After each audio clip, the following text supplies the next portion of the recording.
अहनमक्तदं ngasigi 90.0 wahong radio gi lantok sari bai sai sakna sei thorom masibu saru yabi re punamakpu taram noksari ngasigi lantok sari ba thorom masida koi gi sina sari ba number 7005707808 amuka na 7005707808 hari ba number asida call to bidana lantok sari bai sai sakna sei thorom saru yabi ngarang nomidangi sai sakna sei thorom da call to birakra basina lantok sari bai sai sakna sei thorom masida call lepiu call phangdabasingda kudong chaba piminasi lantok sariba thorom masi 90.0 wahong radio gi thorom paring singni matamgi matungina social media gi platform sing TV channel singda adumak lantok sariba thorom paring singni thank you live sateleng sembirliba naurem ibem hal se chobi tagachari thorom sawi abirapa hausi puningi warol surgeon segur jamni me apuna tamin nakre makatarak pasidi isai nomai ngahtang wakal mind fresh oina bagi dama adumak ngahtang wera pasupata na bagi dama isai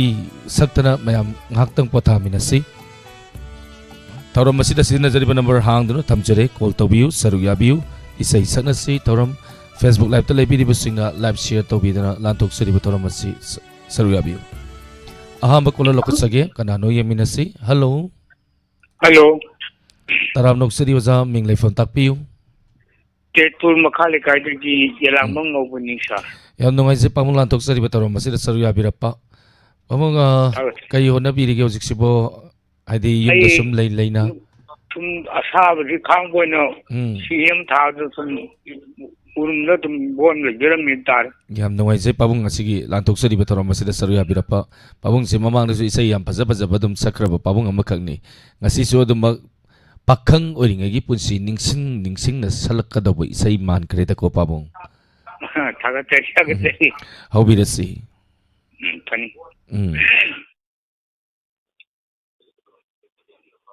Nigi pungingi khangludanan nungchi daruba ai tai irani mahaki thamoibu khangludanan pamjaruba ai tai irani Niki pungi khangludanan nungchi jaruba ai tai irani mahaki thamoibu khangludanan pamjaruba ai tai irani Niki pungi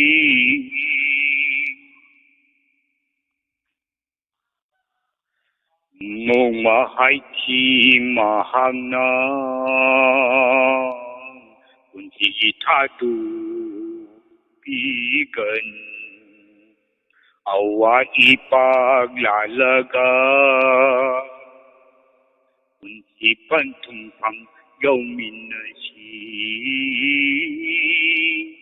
adu buku nama Oire do arimba adu pupu namang Oire do arimba manglantada tahore do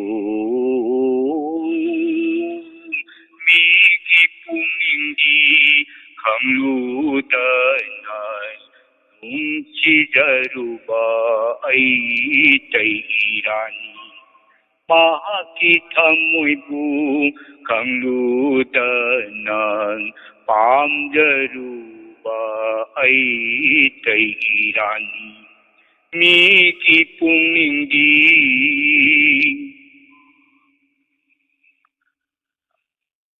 thakta thopa thajabu aini haina kallubang Thakta thopa thajabu aini haina kallubang charo chaji machana chanajing puki thaurang bang mama kitam pakta lairi binawana kitam pakta lairi binawana ꯑꯇꯤꯌꯥꯒꯤ ꯊꯥꯕꯨ ꯂꯥꯝꯕꯒꯨꯝꯈꯤ ꯃꯤꯒꯤ ꯄꯨꯛꯅꯤꯡꯗꯤ ꯈꯪꯂꯨꯗꯅ ꯅꯨꯡꯁꯤꯖꯔꯨꯕ ꯑꯩꯇꯩ ꯏꯔꯥꯅꯤ ꯃꯍꯥꯛꯀꯤ ꯊꯃꯣꯏꯕꯨ ꯈꯪꯂꯨꯗꯅ ꯄꯥꯝꯖꯔꯨꯕ ꯑꯩꯇꯩ ꯏꯔꯥꯅꯤ ꯃꯤꯒꯤ ꯄꯨꯛꯅꯤꯡꯗꯤ Pabung isai asi pabung na sahi kaya musur padagadi tabi ki be isai oibirabano. ꯃꯁꯤ ꯑꯩꯈꯣꯏ ꯁꯤꯗ ꯁꯨꯝ ꯁꯛꯆꯕ ꯏꯁꯩꯅꯤ.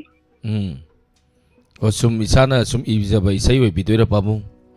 이사막기디 나서대 아이기 라기드래 아이 마음을 중하면은 이런분이 Yam fazaba isai meyangni sursu yamna faze pabungi konjenga yamna sanai isai do pabungi konjen su adum yamna faze tagachari pabung nasigi 타가짜리 사부도 타가짜리 thank you Pramila irom tagachari Gunesuri Raskumari tagachari taram sarya birappa ima santi laishram Ranabir Wangkem tagachari taram sarya birappa thank you ima ibemhal ningthau khong tagachari taram sarya birappa Facebook live ta lebiriba Sakila Senjong tagachari Nirodaloi tongbom tagachari taram sarya birappa myam live share tawiu Facebook live mipung kudima kangan si isai sakpa si wakal nungai wakal warabak matamda isai sakningde maram aduna waba henjalaklabadi miyoi base nongning ba faurei aduna waba wadaba khaidana isai khara khara saklabadi adumak wakan mind fresh oi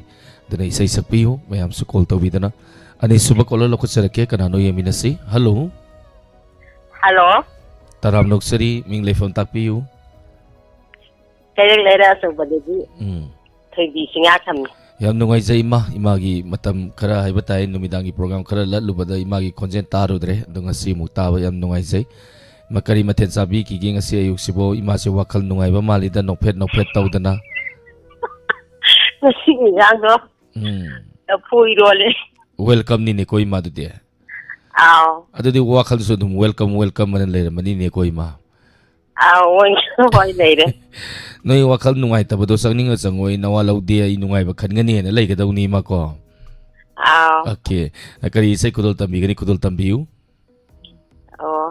haurage ado tala ta bi kana no khangre amubalai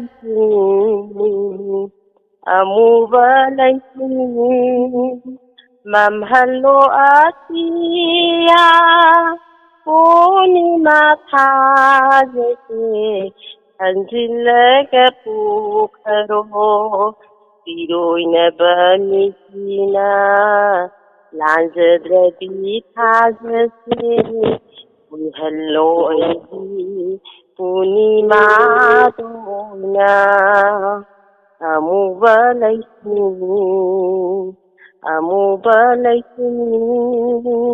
Mam hello atiya ning singduna talaira ba lokan bisbana haudana ba sairamba magi aroiba akhumni ning singduna talaira ba lokan bisbana Haudana basairamba magi aroiba akhumni uinarini khallo bana ayara sokiba pamjaru bawa bado nichindada kami pamjaru bawa bado nichindada kami amubalai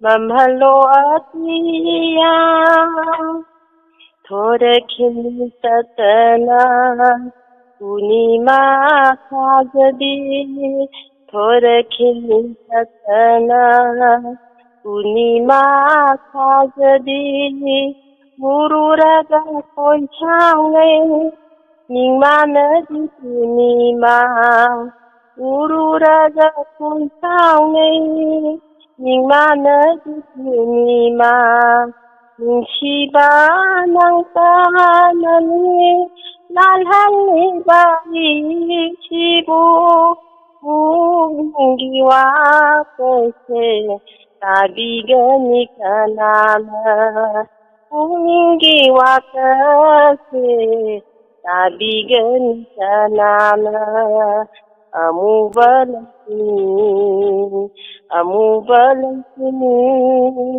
mamhalo atiya Aule loisan lagi. Thank you Ima. Yam puning nungsiba isay ima imagi konsen dagi miyamna tahan biba yam nungaisay. Thank you. Taram saruya birapa. Thank you Ima. Thagachari. Lantuk sariba taram masigi maka tarakpa matangi caller lokucharake kanano yeminasi. Matangi caller lokuchadringai da live chat labiri basing mikra patuk sagi mi zar hinkalay. Mi zar hinkalay gay di pangnung danungay doni. Gunesuri Raskumari Tagachari Brajesuri Takel Sambam Madam Ima Bemhal Gita Thongam Ranabir Wangkem Ima Santi Laishram Tagachari Taram Sarya Birapa Pramila Irom Ise Motum Pramila. Thank you Taram Sarya Birapa. Thank you. Matangi caller hamula ko charake Facebook live telebiri busing mikra patuk sagi Susitra Tonjam Tagachari Sakila Saizang dagi Sakila Tagachari Taram Sarya Birapa Mabe Irengbam. Thank you Niroda. Thank you Taram Sarya Birapa Tagachari. Matangi caller hamula ko chari kanano mu yeminasi. Hello. Hello. Taram noksari minglay from takpiu. Sir, Bimon Kharapam Upopi Kunau. Zabimon wakal nungay din na talay ba Zabimol ni ngasi siyo dumag no pet tauraga 90.0 wahong radio gitorom da call birak pa nungay zay yamna ado hojik sibu numita salak pa sibu zakay daw biramino sum yum dalay na lay na oza hoigi program sum tajaraga matam lenjarami sa yam nungay zay potabiyo 90.0 wahong radio tabiraga amog kappa matang da mukapsi nok pa matang da among noksi nok ning ba matang da na pen na heng nok pa din na troza manisa kari isay kudol tambi gani kudol tambiyo isay ari ba matang matawag tamjarake sa aigi punsi nanga kari thoknai aiga hundoke ngamde pubaware sadlune pukning wakhalgi tamyada ningsing mamina tadrabalamda aigi punsi nanga kari thoknai aiga hundoke ngamde pubaware hundoke ngamde pubaware mami shamlaba aigi kairaba punsi mafang kaida satla sige mami shamlaba aigi kairaba punsi mafang kaida satla sige angau benong lay hundok le mahum tatle idea shum satle satlune pukning wakhalgi tamyada ningsing mamina tam khrabalamda aigi punsi nanga kari thoknai aiga hundoke ngamde pubaware hunduke ngamde pumaware layman challaba aigi kairaba punsi mafam kaida chatlasige layman challaba aigi kairaba punsi mafam kaida chatlasige manglamda taude aihaki punsi chatle aidiyashum chatle chatluni phupning wakhalgi tamyada ningsingmamina tadrabalamda aigi punsi nanga kari thoknai aiga hundoke ngamde pubaware chatluni pupning wakhalgi tamyada ningsingmamina tadrabalamda aigi punsi nanga kari thoknai aiga hundoke ngamde pubaware hundoke ngamde pubaware. Thank you sir, loisinjare. Thank you. Isa yang pazabay say ni asigi caller sing si kay nom niko yang pazabay say na laiteng biring asigi 90.0 wahong radio gi thorom masida tagat siri wazabusu isa yang pazabam ko tambiram dana thorom masiu mapungpan biramba. Thank you. Thank you sir. Senjam ibem sa naurem ibem hal tagat siri naurem ise mabem tagat siri thorom saria birapa senjam ibem sa promila irom tagat siri thorom saria birapa. Thank you. Facebook Live Televidi Busing says Gita Laishram Taking Pia Mangang Susitra Tonjam Takasari Sakila Saizang Takasari Tarom Sarya Birapa Matangi caller Amukudong sa Pizarake. Thank you. Ay say saway say di ay ngasidi mati ama saungge kada laikat pa yari ngai de ko natra de ngale di say sakya roy. Hello. Hello. Hello. Hello. Madam Taram Noksuri. Madam 90.0 Tazare 90.0 Wahong radio saruk yabirak patagat charima. Nakandagi radio do ngatang laitabiyo ima. Later. Ming laifam takpisi. Oh, possible ima ngobine. Ima yam nangwai zai lantok sari batarom masira saruk yabirak pa. Ima hojik si sumpota. Lumdang gine. Charging your mom, he said to be Kaiva. I don't know, I'm like a millionaire. Take it out of one. How's you second? I'm like a broima. I do can't deliver. Okay. Adima Matam Panging at the Sahoro. Ah, Matam Panging at the Sahoro in Mangasidiko. Oh, Uncle Savio. Yam, I have dinner there.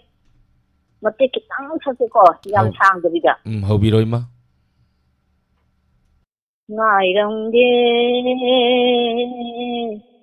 ấy đã nâng dù mà phụ lang lô lơ đã mà phụ lang lô lơ đã lấy ra ngôi nè sát lâm mù cùng ngôi nè bay nè kia tha dư nè ngà lâm mù nè ngàn đất Ongin oiregi ngairam de ai nanangu mutu angolama ya mutu angolama ya Lavani aidi Taiwangi Taurina Nangi Wangang Amana Aigi Wakan Satan Yawi Nangi Wangang Amana Aigi Wakan Tagayawi Ngayongi Ay Manande Napukang Lama Dan Mapukang lama na xiao le lu sha le. Thank you ima yam phajana kudol tambira kare ima se haite hairamaga ngasi di free lei banu minina yam phajana yam khanau se yam free oin sakpira kare ma thank you. Oh ado chi mi le chani na chi oin sakko ko ani dan dam bi ja ma yan le ni tal le ba adumak saklau ima ko isa sik sutar ga momon nokse doini ima ni sei sala kanda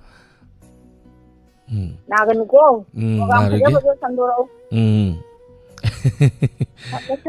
pani ma mayam ni sei salo ai doi ngatang le de sei saksar roi aduna sei mate ma katang kudul tam jeram ge sei mate si sorry senjam gi sei ni kudul tam jeri tamina si sound katang lekhat sagani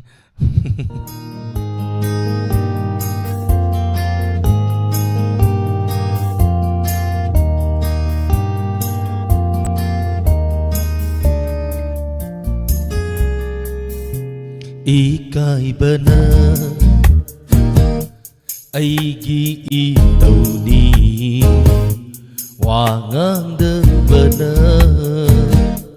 aigi leitingni itantalak papunsida nangga thengnarubadai wahang kaya yomlare ikaibana aigi itauni wangandabana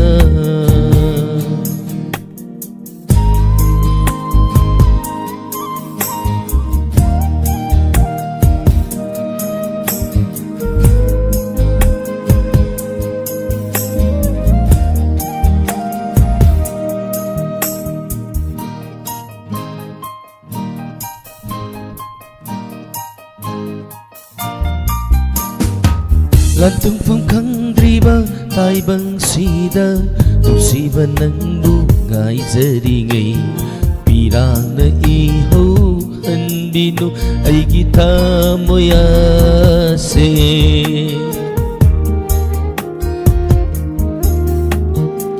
Lantung phong khangdriba taibang sida tusiba nang bungai jaringai pirana iho handino ai githa moya se he nusiba nang karigi leiramli he nusiba nang karigi leiramli nang leiramdrabadi angau batamoi su oiramloi nang leiramdrabadi angau batamoi su oiramloi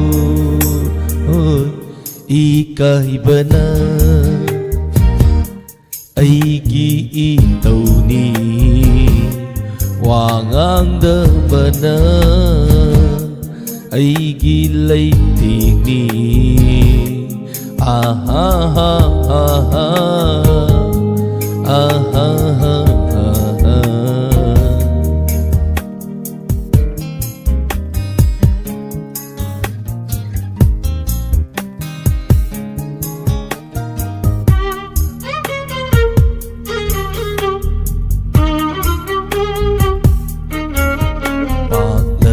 Ipakni nungsibadi hanglaba malangga pangkagni ngam kay amadi bibiram ko nang namit mang sida layringay paglaba ipakni nungsibadi hanglaba malangga pangkagni bangkay amadi bibiram ko oh nang namit mang sida layringay nusiba nang karigi oti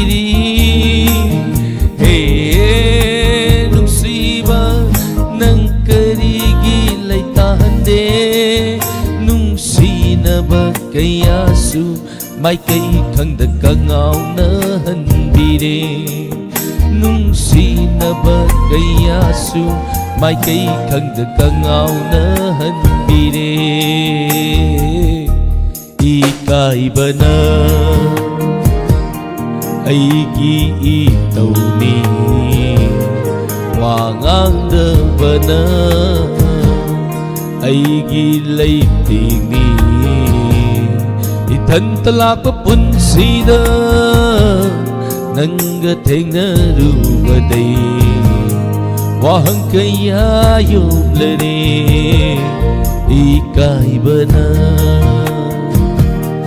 aigi itauni wangangdabana.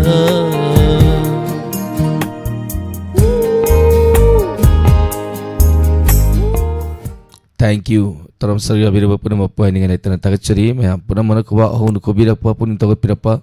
Thank you. Pamung zain tu kuma tak keceri sosial akram. Nauremi bemhal tak keceri taram sarya birapa. Madam MJ Memsa tak keceri taram sarya birapa. Gita Tongam, thank you. Ima bimola konsum tak keceri taram sarya birapa. CS kita. Laisram taking tak keceri taram sarya birapa. Lantok seri betorong masigi makatarak po matangi kolor na mukudong sa pizzeria. Hello. Hello. Good evening, sir. Good evening, Madam Taram Noksari. Ming lefon takpiyo. Phone tawag rin ba ignay mo na ito? Kakao din, sir. Yam nungay siya, Madam. Hosik siya kay Dawbira, Madam. O, sir, lang sa ang baniki. Hama ka. Ay di lam to mani ay mong taro din eh. Lai lang to to iran. Okay. Ada Madam isay kari kudol tambi si. Saya sardi sektor dayaki satu kahumpu subagi tangkata walking gidra walking husay khaba masaki bedu kahum iboto mana yang pamdaramba say ingonda yemai kayam jaba walking gi say khaba isay masargi lapani nang adudo tammo na mana yang kana haijaramba say kaina pabunsa iken oina samata kendi na ba imadun sa tema sakara kesa kudol tambi. Oh,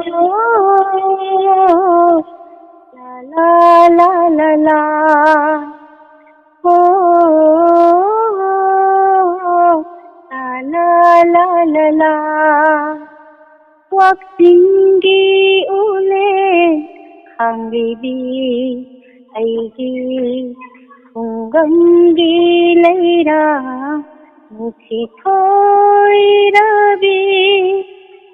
Waktingi ule hangibi aigi hungamgi leira misi thoi rabi inure urure mafan khudinda laite nangundi samjara binithibi laite nangundi samjara binithibi aigi di thawai oiribi langtani aigi di punsi gilepiu mapok khudinda aita gilepiu mapok khudinda aita gilepiu yinglure urure mafam khudinda laite nangundi samjara binithibi laite nangundi samjara binithibi aing asa khaidabi asan nirai naidabi momonok taraga tenjabini oh la la la la la aing asa khangdabi awa anathi dabi momonok taraga ꯄꯦꯟꯖꯕꯤꯅꯤ ꯃꯄꯣꯛ ꯃꯄꯣꯛ ꯈꯨꯗꯤꯡꯗ ꯑꯩꯇꯒꯤ ꯂꯦꯞꯄꯤꯌꯨ ꯌꯦꯡꯂꯨꯔꯦ ꯎꯔꯨꯔꯦ ꯃꯐꯝ ꯈꯨꯗꯤꯡꯗ ꯂꯩꯇꯦ ꯅꯪꯒꯨꯝꯕꯤ ꯆꯝꯖꯔꯕꯤ ꯅꯤꯡꯊꯤꯕꯤ ꯋꯥꯛꯆꯤꯡꯒꯤ ꯎꯂꯦꯟ ꯈꯥꯡꯕꯤꯕꯤ ꯑꯩꯒꯤ ꯈꯨꯡꯒꯪꯒꯤ ꯂꯩꯔꯥꯡ ꯅꯨꯡꯁꯤ ꯊꯣꯏꯔꯕꯤ ꯃꯌꯦꯛꯁꯦ ꯈꯔꯁꯨ ꯋꯥꯠꯂꯦ ꯑꯩꯅ ꯃꯌꯦꯛ ꯏꯔꯒꯗꯤ ꯊꯝꯈꯤꯕꯅꯦ ꯌꯥꯝ ꯐꯖꯅ ꯈꯨꯗꯣꯜ ꯇꯝꯕꯤꯔꯛꯈ꯭रे ꯌꯥꯝ ꯐꯖꯅ ꯈꯨꯗꯣꯜ ꯇꯝꯕꯤꯔꯛꯈ꯭रे ꯃꯦꯗꯥꯝ ꯄꯥꯕꯨꯡꯒꯤ ꯊꯋꯥꯏꯅ ꯄꯦꯟꯕꯤꯕ ꯑꯣꯏꯔꯁꯅꯨ ꯃꯦꯗꯥꯝꯒꯤ ꯏꯁꯩꯅ ꯇꯥꯕꯗ ꯊꯦꯡꯛ ꯌꯨ ꯑꯩꯈꯣꯏꯒꯤ ꯏꯔꯛꯇ ꯇꯤꯟꯕꯤꯔꯝꯕ ꯄꯥꯕꯨꯡꯅ ꯂꯩꯈꯤꯗꯕꯗ ꯑꯗꯨꯛꯀꯤ ꯃꯇꯤꯛ ꯅꯨꯡꯉꯥꯏꯇꯕ ꯐꯥꯎꯖꯩ ꯄꯥꯕꯨꯡꯅꯁꯨ ꯂꯥꯏꯔꯝꯂꯦꯟꯗ ꯑꯗꯨꯝ ꯏꯪꯅ ꯆꯤꯛꯅ ꯂꯩꯕ ꯑꯣꯏꯔꯁꯅꯨ ꯍꯥꯏꯗꯅ ꯏꯁꯣꯔꯒꯤ ꯃꯐꯝꯗ ꯊꯧꯅꯤꯖꯩ thank you madam thank you sir ꯂꯥꯟꯊꯣꯛꯆꯔꯤꯕ ꯊꯧꯔꯝ ꯑꯁꯤꯒꯤ ꯃꯈꯥ ꯇꯥꯔꯛꯄ ꯃꯊꯪꯒꯤ ꯀꯣꯂꯔ ꯂꯧꯈꯠꯆꯔꯛꯀꯦ ꯂꯥꯏꯞ ꯆꯥꯠ ꯃꯤ ꯖꯔ ꯖꯔ ꯍꯦꯟꯒꯠꯂꯛꯏꯒ ꯑꯩ ꯖꯔ ꯖꯔ ꯁꯨꯝ ꯅꯨꯡꯉꯥꯏꯕ ꯍꯦꯟꯒꯠꯂꯛꯀꯅꯤ ꯂꯥꯏꯞ ꯆꯥꯠꯁꯦ ꯃꯤ ꯌꯥꯎꯔꯛꯇ꯭ꯔꯗꯤ ꯑꯩ ꯄ꯭ꯔꯣꯒ꯭राꯝ ꯐꯝꯅꯤꯡꯉꯛꯇꯦ ꯃꯦꯗꯥꯝ ꯁꯪꯒꯤꯇꯥ ꯁꯥꯄꯝ ꯀꯨꯏꯔꯦ ꯀꯗꯥꯏ ꯆꯠꯄꯤꯔꯨꯔꯒꯦ ꯀꯩꯗꯧꯕꯤꯔꯦ ꯃꯦꯗꯥꯝ ꯊꯧꯔꯝ ꯏꯌꯥꯎ ꯌꯥꯎꯔꯛꯇ꯭ꯔꯕ꯭ꯔꯥ ꯀꯩꯗꯧꯔꯦ ꯁꯨꯝ ꯌꯥꯎꯔꯝꯃꯒ ꯌꯥꯎꯔꯛꯈꯤꯗꯕꯁꯤ ꯅꯨꯡꯉꯥꯏꯇꯦ ꯑꯗꯨꯅ ꯑꯗꯨꯝ ꯌꯥꯎꯕꯤꯔꯛꯎ ꯊꯝꯕꯥꯜ ꯇꯣꯝꯕꯤ ꯂꯣꯏꯇꯣꯡꯐꯝ ꯊꯥꯒꯠꯆꯔꯤ ꯄꯥꯕꯨꯡ ꯖꯌꯟꯇꯀꯨꯃꯥꯔ ꯄꯔꯃꯤꯂꯥ ꯏꯔꯣꯝ ꯕꯔꯖꯦꯁꯣꯔꯤ ꯇꯥꯀꯦꯜ ꯆꯪꯕꯝ ꯊꯥꯒꯠꯆꯔꯤ ꯊꯧꯔꯝ ꯁꯔꯨꯛ ꯌꯥꯕꯤꯔꯛꯄ ꯊꯦꯡꯛ ꯌꯨ ꯑꯅꯟ ꯊꯥꯒꯠꯆꯔꯤ ꯃꯥꯏꯕꯦꯝꯍꯜ ꯊꯥꯒꯠꯆꯔꯤ ꯊꯧꯔꯝ ꯁꯔꯨꯛ ꯌꯥꯕꯤꯔꯛꯄ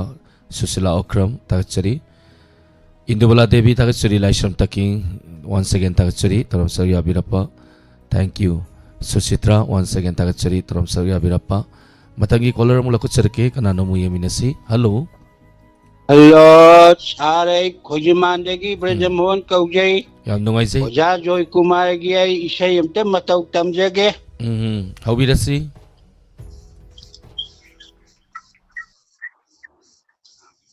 हेलो हौबिरो पाबुंग हाय निंबा कया छु हाय जबर नंगदा लैहौबा दो हाय निंबा कया छु हाय जबर नंगदा लैहौबा दो कायनबा नुमिता pirang piroy na yenghoba do kaya rakhali kau thok lage kau bangamde thawai di lai ho re nung sinanggi nanakte hai ningba kaya su hai jaba nangda lehoba do mai sao helang le abla thamla ga lai na khalu re nak na leiri ngai mai sao helang le abla thabla ga lai na khalu re nak na leiri ngai warauram gani nangi thamoina nongum kalaba aigi thamoibu lona kapkhiba virangi laman milugi pirangna singlage ngasi aingba kaya chu ai jaba nangda lehoba do ipau sin je khi nong do le china wari li je khi lamgi chelana ipau sin je khi nung do lay chinda wari li jaki lam gi chela da wan lil hore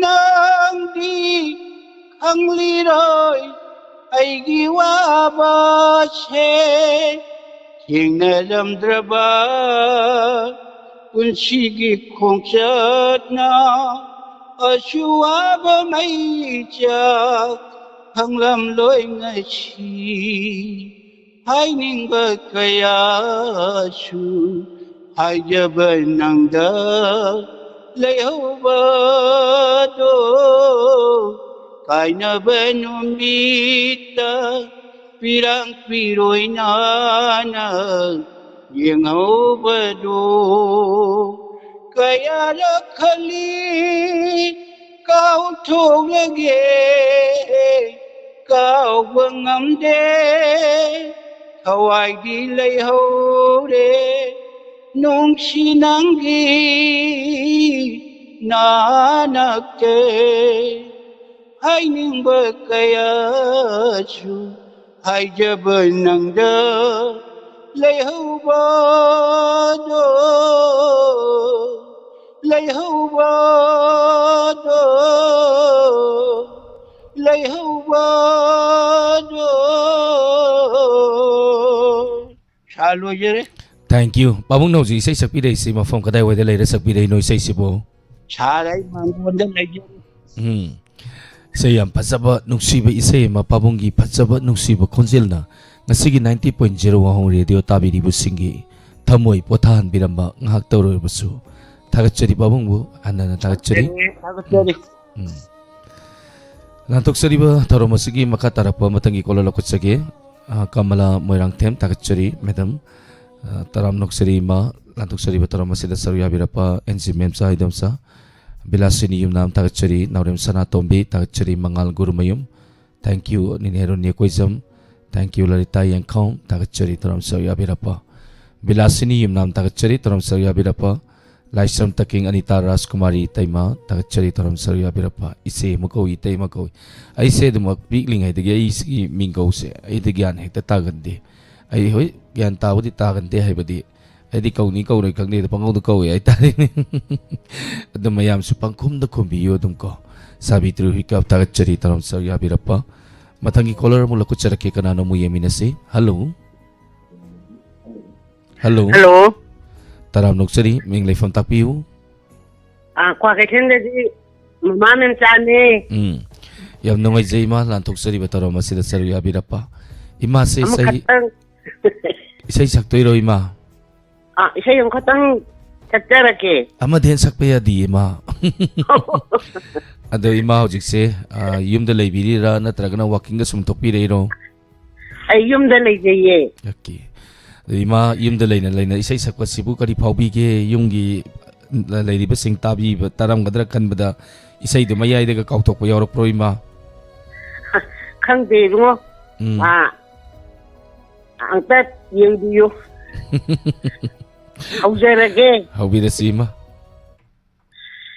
kurum jari nang buku itai bangmaku tolabana naina hanna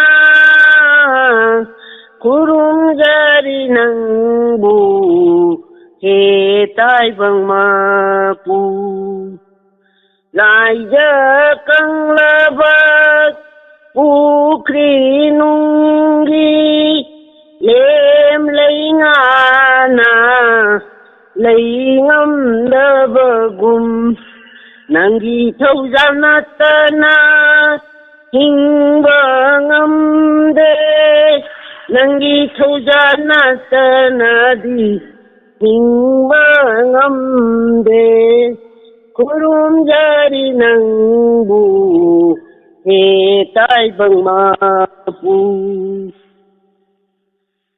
tai bang ma ya gi li pun pian na ba pun duna thamle chang po lang she tai bang mayagi ka kumda chuk thare chang po lang aigi waraba matam sida nising la ihaina nana bijanu ne thuzan iri kurum jari nangbu tai bang ma pu tolavana naina hanna kurum jari nangbu tai bang ma pu lojare saulen. Thank you ima. Yam fazana kudol tambirakre isai yam wanda nungai na yam sakpire ima. Na ubodan nungai. Thank you ima. Tarom saruya biraktana tarom masiu mapung pan binamba tagachari. Thank you. Thamjare. Pani ima. Antok sari ba tarom masigi makatara pa matangi caller amula kutsarake kanano yaminasi. Nong tombam ngangbit ton tagachari tarom saruya birapa. Thank you Bilasini Yumnam Gunesuri Raskumari tagachari tarom saruya birapa. Thank you Sagita Sapam tagachari tarom saruya birapa imai ibemhal mangal gurumayum. Thank you tarom saruya birapa. Thank you Narim Sana Tombi Tambal Tombi Laiton Litong Bam tagachari tarom saruya birapa. Tarom masigi makatarak pamatangi caller amuk kudong sa pizage Facebook live link simbirak libasing sansan ning thauza tagachari tarom saruya birapa. Last caller oi hairoi ngatang paigi ge da ko ngatang saki ge. Hello taram nokseri madam mingle phone ta piu. Hello bandagi namayan bini Mayam nungai jai lantok seri bataram masira saruya birapa. Imakrai le bidino jiksibo sound yam tap na ngangai mi ta ba ya da ba jaga da leibra. Hello tat kreni mas imatabi rabo tare makatang kan nangang si phone gi manak ta sangjan biu tare tabo tare ima kari sai kudo tambingani kudo tambiu o isai yamta matau samjage kunci sina ahanba mangphang nare pamikuta ngai duna leiram hanti neva kaya malim sida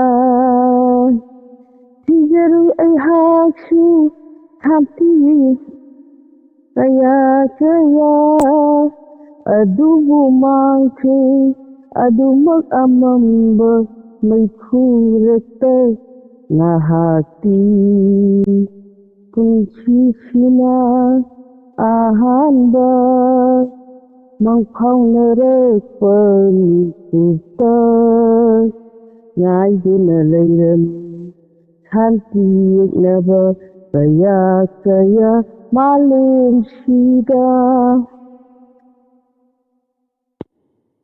achun aran khannadraba achun anathinadraba yachigi malim sida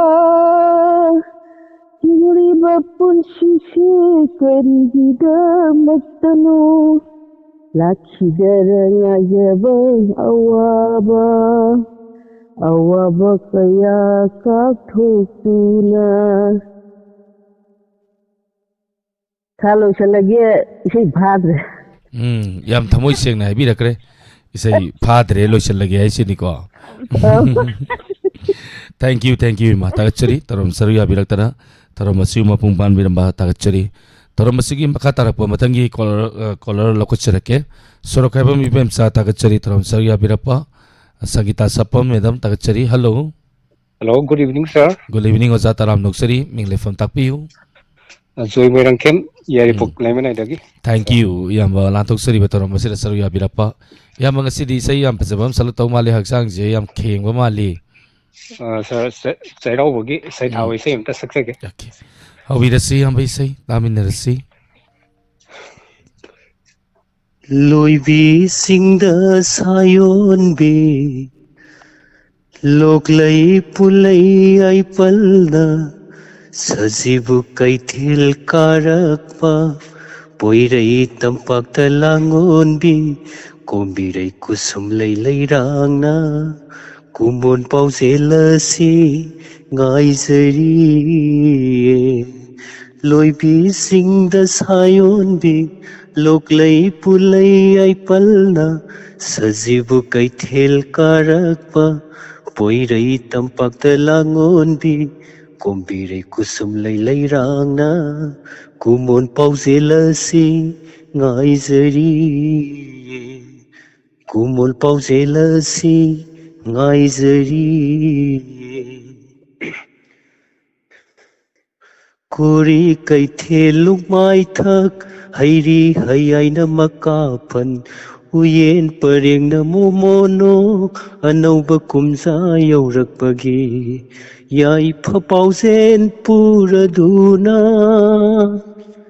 Sajibu sairauba ngai zariye Sajibu sairauba ngai zariye Loibi sing the sayon bi Loklai pulai ay palna Sajibu kaithil karakpa Poirai tampak talangon bi Kombirai kusum lay rangna Kumon pau selasi ngai zari Kumon pau selasi ngai zari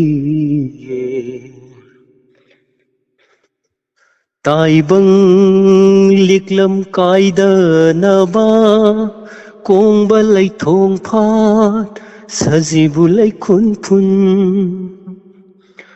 Taibang liklam kaida naba Kong balay thong phat Sajibu lay khun phun Say thabana sahigi pau zela Mathelu koina Karai thonganda Yai pamangulbu nizariye Yai pamangulbu nizariye Loibi sing the sayon bi Loklai pulai ay palna Sajibu kaithil karakpa Poirai tampak talangon bi Kombirai kusum lay rangna Kumon pau selasi ngai zari Kumon pau selasi ngai zari Kumon pau selasi ngai zari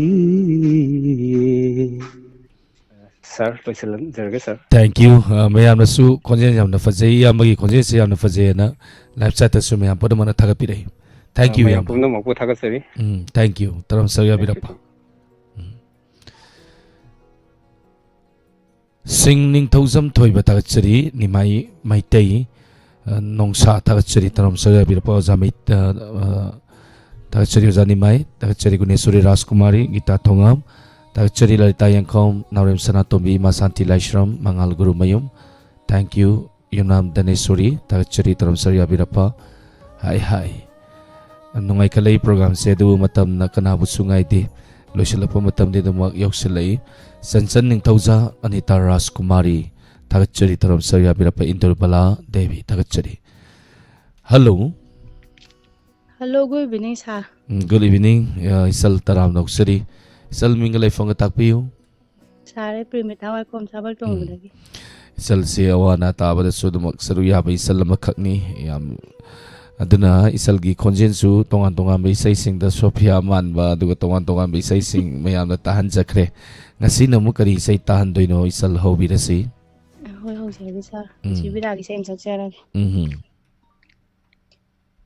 Nungsiba nangi Nungsi saktam se Nungsiba nangi ꯅꯨꯡꯁꯤ ꯁꯛꯇꯝꯁꯦ ꯄꯥꯃꯨꯅ ꯊꯝꯖꯒꯦ ꯅꯨꯡꯁꯤꯅ ꯌꯦꯡꯖꯒꯦ ꯄꯥꯃꯨꯅ ꯊꯝꯖꯒꯦ ꯅꯨꯡꯁꯤꯅ ꯌꯦꯡꯖꯒꯦ ꯊꯃꯣꯏꯗ ꯂꯥꯠꯆꯒꯦ ꯑꯩꯇꯒꯤ ꯑꯣꯏꯖꯒꯦ ꯊꯃꯣꯏꯗ ꯂꯥꯠꯆꯒꯦ ꯑꯩꯇꯒꯤ ꯑꯣꯏꯖꯒꯦ ꯑꯩꯇꯒꯤ ꯑꯣꯏꯖꯒꯦ ꯅꯨꯡꯁꯤꯕ ꯅꯪꯒꯤ ꯅꯨꯡꯁꯤ ꯁꯛꯇꯝꯁꯦ ꯄꯥꯃꯨꯅ ꯊꯝꯖꯒꯦ ꯅꯨꯡꯁꯤꯅ ꯂꯥꯠꯆꯒꯦ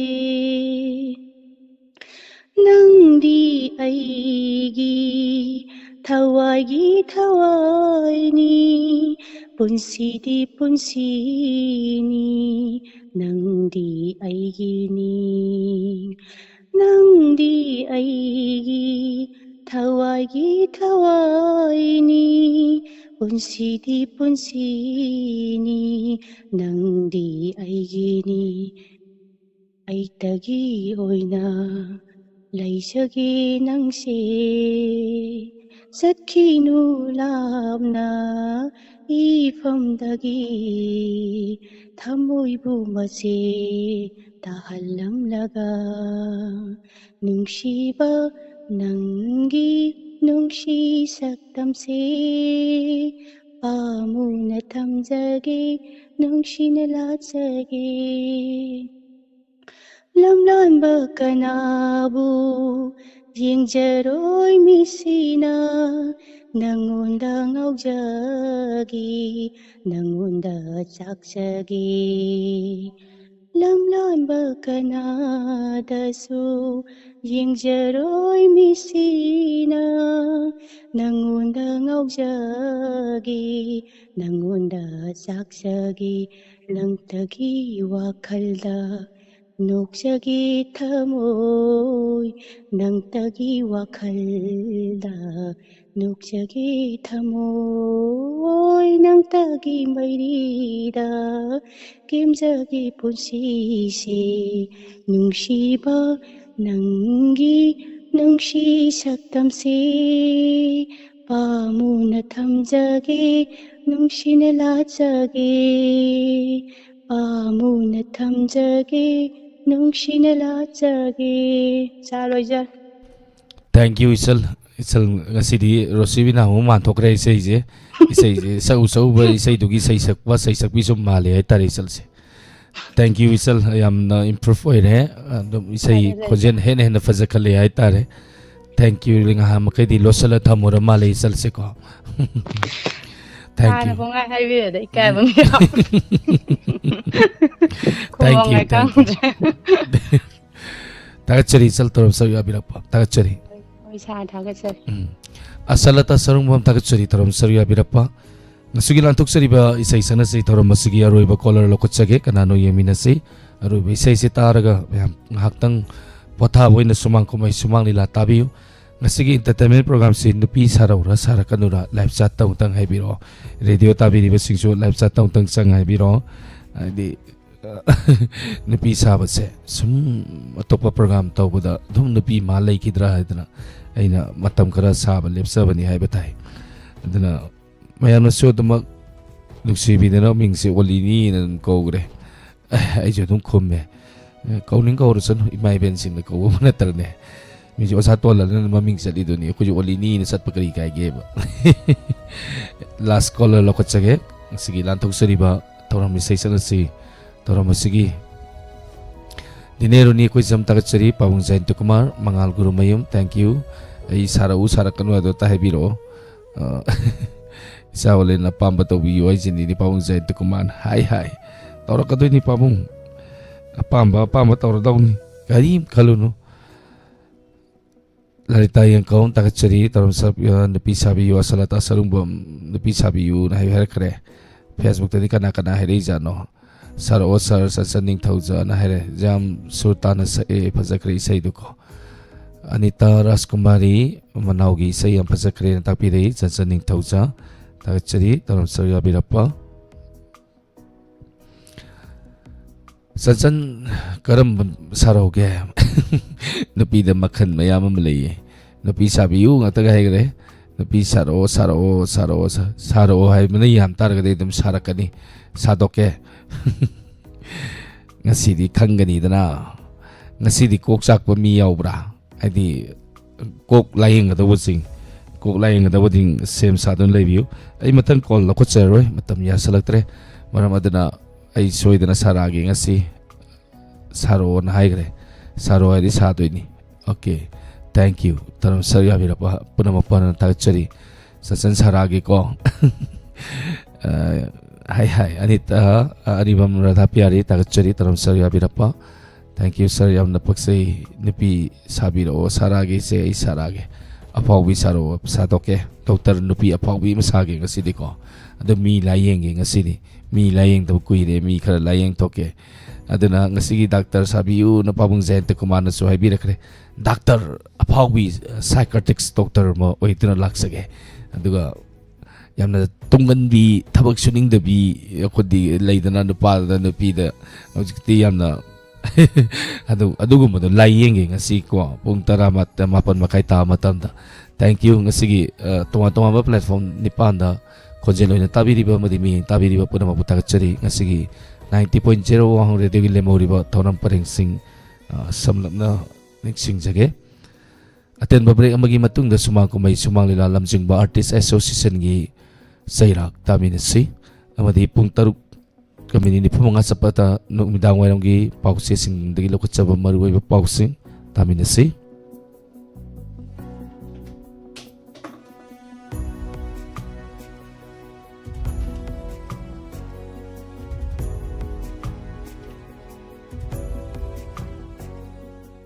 numidang pung tarik kami taraga mga singer of the day hari batharum masi saru haminasi pung nipan makai inspector tayay hansan batangkag pung mapan makai kanana ngami yeng nasi hapta ni ohum lepura matungda ngasi kanana ngami yeng nasi hari batharum masi lantok sagani doktor sadana laksage mayam puna soidana saru haminasi pung tara matoi sumang lila pung tara nitoi saisak pa magi konjenda madi pung tara nitoy makai chapsa na husagani inspector tayagi anauba tangkak masini ngasi sa tasara kadaba 90.0 wahong radio gi tauram pareng sing hai batai na ninero ni na sa olen maya adum sabiro marak entertainment program ni ekoi mayam nok sagi soidra nopi nok na bani ay na napi saris kap na ba na tedo na pag nok to nok daw ni ado makana ko man lemi lemde anandum harak pa yawi ay lem ning lem dito sumang ko may sumang nila malay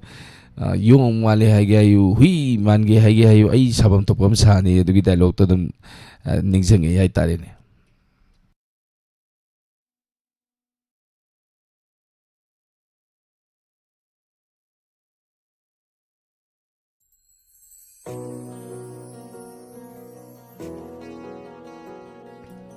Maramaduna horengi numidangi program da mo maya puna mo tengna minarasi horendi masak matau pasabi nupi mana anchor way gani nupa mapau yauroi mapan makai gi program da akoi Jemi Surjit ai natragana akoi ani pamak payai soidana amana Dr. Nupa sarakani amana Dr. Nupi laying ba tongan gani ngasigi akoi na treatment sa pining basing treatment la pining basing ngasigi wahong radio gi 930 entertainment program soy da lapyo kanana nga miyeng na sila hojiki yun di may kukradang miyam dagi laptok sage panamapu online sapam na mukanan ikono na kurumsari